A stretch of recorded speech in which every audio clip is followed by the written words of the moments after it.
The Simpsons has always been strange, but some episodes are beyond strange. They're glitchy, cryptic, and fans still argue what they even mean. You see how she is, Doc? Always negative. She makes me feel like nothing. What if they were never meant to make sense? Let's unravel the episodes nobody truly gets. No.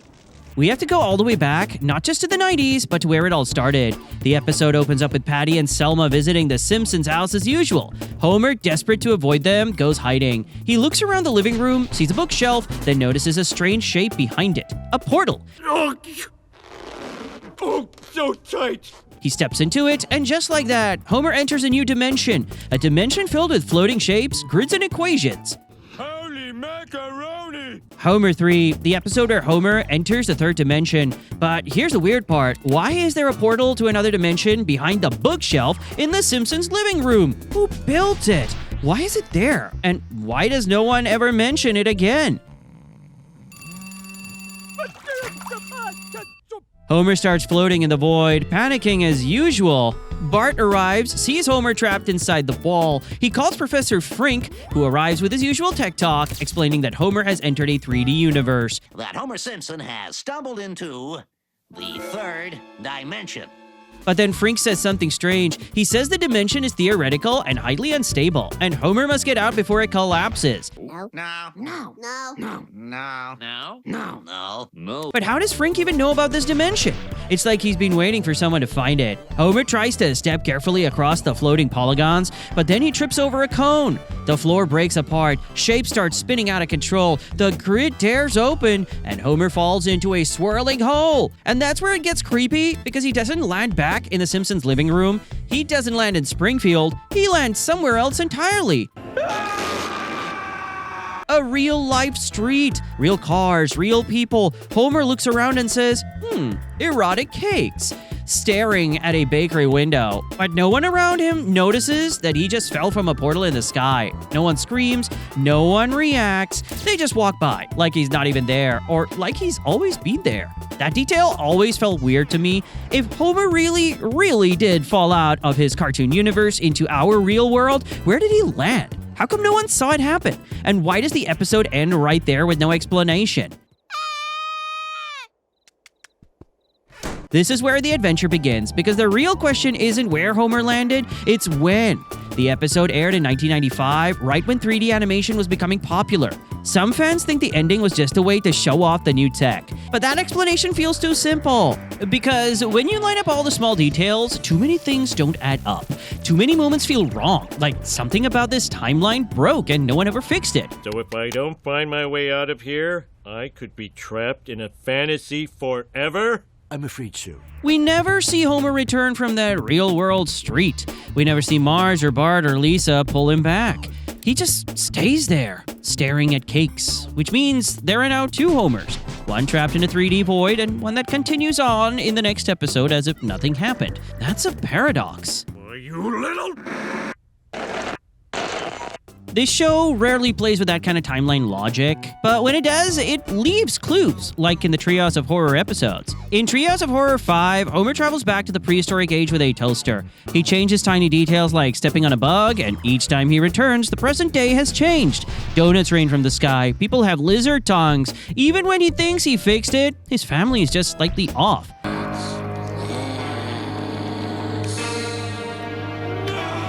The episode showed it's possible in the Simpsons universe to break reality by small changes. But Homer is different, because Homer doesn't change anything. He just disappears, which means if he never comes back, the family is living with a replacement Homer, or worse, a Homer who doesn't remember anything that happened.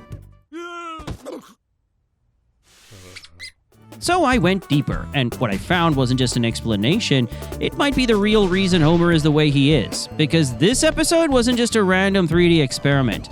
It's a glimpse into what Homer really is. We need to unpack this mystery piece by piece. For the first part, we have to explain the paradox of two Homers. One trapped in a 3D dimension, one standing on a real street staring at cakes. Because if you look closely, the street he lands on has no name. The cars have no plates, the bakery has no customers. The world looks real, but it's empty. That's the first clue. He didn't land in the real world, he landed in another dimension. A dimension designed to look like our world, because the Simpsons have always played with the fourth wall breaks. Who are you gonna make fun of now, late night comics? Like in the episode where Itchy and Scratchy climb out of the TV and terrorize Bart and Lisa in real life. Or when Homer meets God in his dreams. Or when he talks directly to the viewers. And that horrible act of child abuse became one of our most beloved running gags. This isn't a cartoon living in Springfield. This is a universe built on illusions. And Homer just stepped into the biggest illusion of all. That's the poetic horror of it. He tried to run from his life, from Patty and Selma, from his couch and beer and TV, only to realize he's trapped in layers of reality he can't escape. And no matter where he goes, he remains Homer, the man who can't remember where he was yesterday. The man who wakes up each day with the same family, same problems, same donuts, because that's his loop. But this still doesn't explain the weirdest part of the episode. The part where Homer starts to sink through the grid. His body stretches, flattens, distorts. As he falls into the vortex, for a few frames, his body disappears entirely. Just a shadow flickering on the polygons. Some fans think this was just an animation glitch. But what if it wasn't? What if that was Homer's consciousness splitting apart as he fell between dimensions? Dad, wake up! Wake up!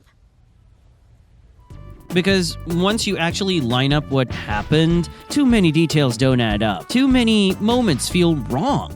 So to find the truth, we need to go deeper. Because the ending we see, Homer staring at cakes, isn't the real ending. It's just the next layer of the loop. But to understand why Homer 3 remains the most misunderstood episode in Simpsons history, we have to look at what happens to his mind when he falls. Because what he sees in that dimension isn't just shapes and cones and grids. He sees equations, floating formulas with no meaning to him, but meaning everything to the dimension itself. Because those equations floating around Homer aren't just maths, they're clues. Clues about how the Simpsons universe really works. I'm trapped in a fantasy forever! Kiss my flat plastic butt, reality! In that moment, Homer sees something no other character ever sees. He sees that his world is not real, that everything around him is built from shapes, codes, and lines. But Homer doesn't understand it. He just stands there, confused, because his mind isn't ready for it. Oops. Then he falls through the hole, and when he lands in that street with the cake shop, everything looks normal. But look closely. The sky has no clouds, the buildings have no signs, the cars don't move. It looks real, but it feels empty, like it was built just for him. That's the first clue.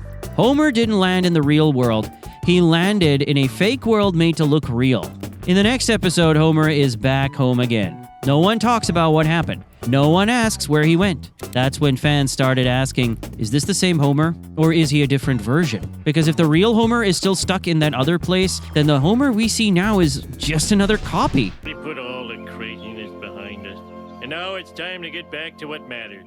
That idea sounds scary, but The Simpsons has shown us before that time and reality don't work the way we think. In the Treehouse of Horrors episode where Homer uses a time travel toaster, he changes small things in the past like killing a bug, and when he returns, everything is different. His family has lizard tongues, or the house is made of gold. But Homer 3 is different, because Homer didn't change anything. He just disappeared. This is what makes Homer 3 so hard to understand. It's not just a 3D joke episode. It shows us that Homer can leave this world, but he can never escape it. Even when he lands somewhere else, he's still trapped. Because he is not a real person. He's a cartoon character, and no matter where he goes, he will always be Homer Simpson. Do you know what it's like to have everyone eat of your body? But there is another episode that people never understand. The episode called The Principal and the Pauper. In this one, everyone finds out that Principal Skinner is not really Skinner. He's a man named Armin Tamzarian, who took Skinner's place. My real name is Armin Tamzarian. For the entire episode, everyone is shocked. They call him a fraud. They bring back the real Skinner. But at the end, the townspeople decided they liked Tamzarian better. So they send the real Skinner away and tell everyone to never speak of it again. And we salute you for it. Now don't come back. Fans hated this episode. They said it ruined Skinner's story, that it didn't make sense. But what if that was the point? What if the writers were showing us that Springfield is a place where nothing is real, where the truth doesn't matter, where people can just decide reality and move on like nothing happened? Then there is That 90s Show, an episode where the Simpsons changed their own past. Suddenly, Homer and Marge didn't get married in the 70s, they dated in the 90s. Homer was in a grunge band. We are Sadgasm, and this song is called Politically Incorrect. None of this matches earlier episodes. Fans said it broke the timeline, but again, maybe that's the point? Maybe The Simpsons has no timeline? Each episode is its own small world. Nothing connects, nothing stays the same. Townies. There is also Lisa Goes Gaga, an episode where Lady Gaga comes to Springfield to cheer up Lisa. The whole town acts like she's a superhero. She flies, reads minds, and glows with light. It feels like magic, not a guest appearance. Claws up, Springfield! Never forget, you're all my little monsters. Fans said this episode felt fake, even for The Simpsons. But maybe that's because it was meant to feel fake. Like Homer 3, it shows us that this world is not real. Anyone can come in, do impossible things, and leave. And the next day, everything goes back to normal. Wait! Then there is Simpsons Tall Tales. In this episode, the family tells each other old stories with themselves as the characters, but none of it is real. They just become new people for each story.